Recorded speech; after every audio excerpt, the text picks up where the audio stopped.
Let us solve a question on utility maximization. The question is, an individual is endowed with income of $142 and has a utility function, that is u of x1 comma x2 is equal to x2 times x1 plus 1. x1 and x2 are the two commodities where x1 and x2 are both greater or equal to 0.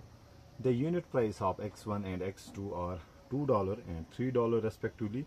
We have to find out the utility maximizing bundle, that is x1 star and x2 star. Okay, so what we are being given?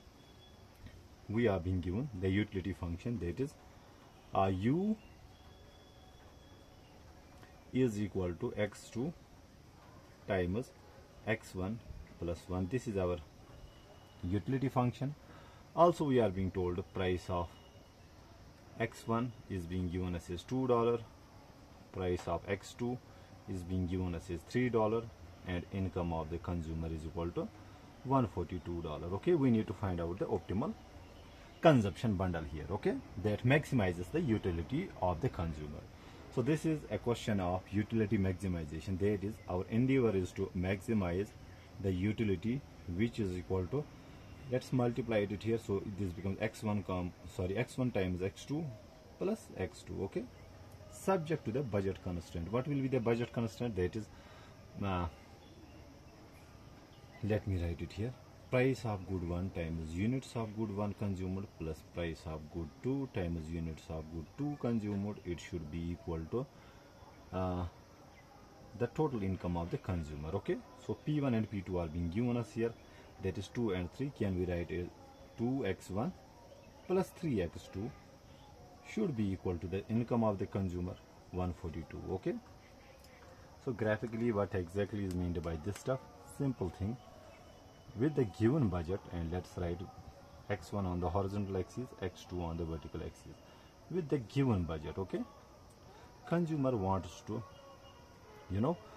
get highest possible satisfaction. That means he wants to reach to the highest possible indifference curve, and highest possible indifference curve will be that which should be tangent to the budget line, that will maximize his utility. Okay, so we need to find out this x1 star and x2 star. Okay, what exactly happens at this point? At this point where the consumer maximizes his utility, at this point our marginal rate of substitution between good x1 and x2 should be equal to the ratio of the prices, that is price of good 1 upon price of good 2. It means that at this point slope of the budget line, rather the slope of the indifference curve, should be equal to the slope of the budget line. Okay, we need to find out that very stuff here. We know that. So for utility maximization, what happens? The condition is our MRS should be equal to the ratio of the prices, that is P1 upon P2. MRS is simply the ratio of, which implies marginal utility of good 1 upon marginal utility of good 2, and it should be equal to the ratio of the prices, which is P1 upon P2, which is 2 upon 3. Now let's calculate MU1. What is MU1? MU1 is simply the change in the utility due to the change in the consumption of good 1. Similarly, MU2 means the change in the utility due to the change in the consumption of good x2. That means the partial derivative of the given utility function with respect to x1 and x2. Now let's partially differentiate. Du upon dx1 means partially differentiating this this utility function with respect to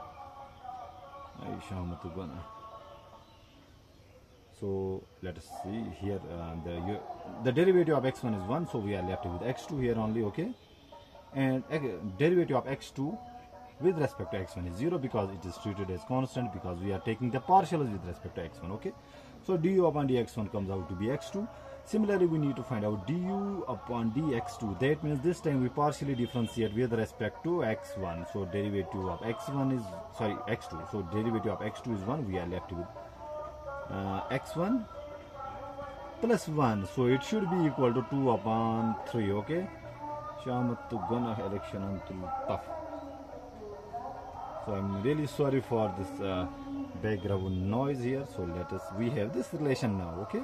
So let us do some cross multiplication here. So we get 3x2 is equal to 2x1 plus 2. Okay, let's solve it for x2. So we have, dividing both sides by 3, we get x2 will be equal to 2x1 upon 3 plus 2 upon 3. Okay, now we plug the value of x2 which we got here, the relation, into the budget function. So here, or in the budget constant. So we have 2x1, so 2x1 plus 3 times, okay, let's write it like this, 3 times x2, the value of x2 is 2x1 plus 2 divided by 3. Okay, so this 3 and 3 gets cancelled, and we have also 142 here left. So we get 2x1 plus 2x1 plus 2 should be equal to 142. That gives us 4x1 is equal to 142 minus transposing it gets subtracted, so we get 4x1 is equal to 140. Okay, so let us see.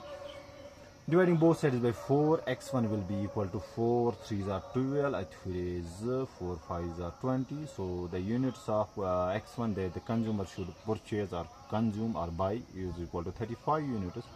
To find out the units of x2 that the consumer will consume, let us plug the value of x1 in this equation. So x2 will be equal to 2 times the value of x1, which is 35, plus 2 divided by 3. So this becomes 2 times 37 upon 3. Let us do again the calculation. I hope I am doing it correctly here. Okay. So we have 2 times x1. Okay, I hope I have done it correctly. So let me rub this out. So let me see it again.